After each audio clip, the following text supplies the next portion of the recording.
Laurent Gbagbo et ses partisans aiment trop se servir de la rébellion comme prétexte pour justifier les 10 ans d'incompétence à la tête de la Côte d'Ivoire.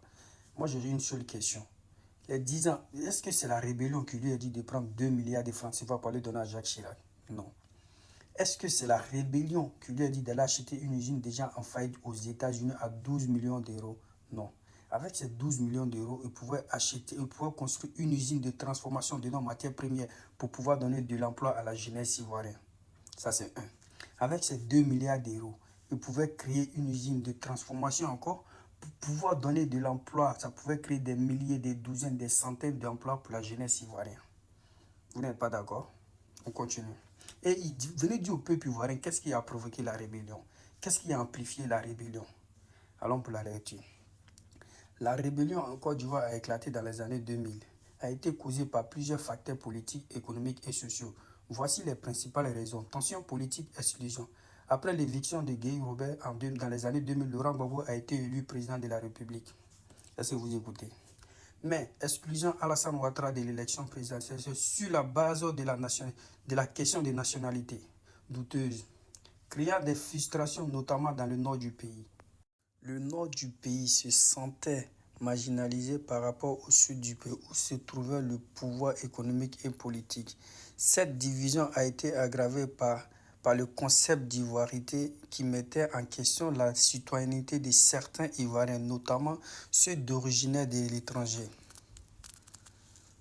Mais si Gbagbo était vraiment un historien, comme il est dit, on dit c'est un historien, il devait comprendre que la Côte d'Ivoire a pris son indépendance entre les années 58 et les années 60. Donc en gros, toute personne qui était en Côte d'Ivoire avant était français.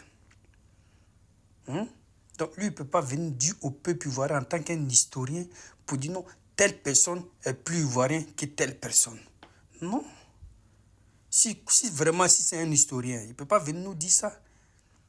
Ils veulent nous faire croire aujourd'hui que Gbagbo était un panafricain. Gbagbo n'a jamais été un panafricain.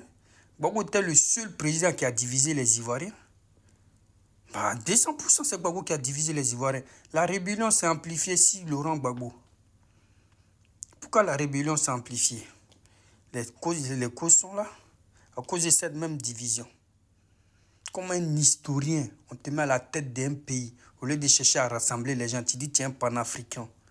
La chose que toi tu as su faire pendant tes 10 ans de pouvoir, c'est de diviser ces peuples. Envoyer la discrimination entre ces peuples. Envoyer la guerre civile entre ces peuples. Aujourd'hui, regardez comment les Ivoiriens vivent ensemble, en harmonie. Il n'y a pas ce genre de questions.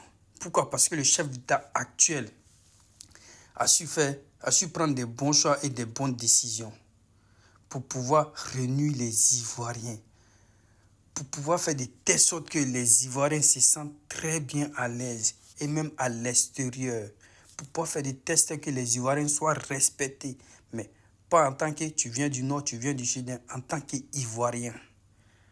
Notre exemple, ce sont les États-Unis. Quand tu sors des États-Unis, on ne te demande pas d'où tu viens, il suffit que tu aies la nationalité américaine.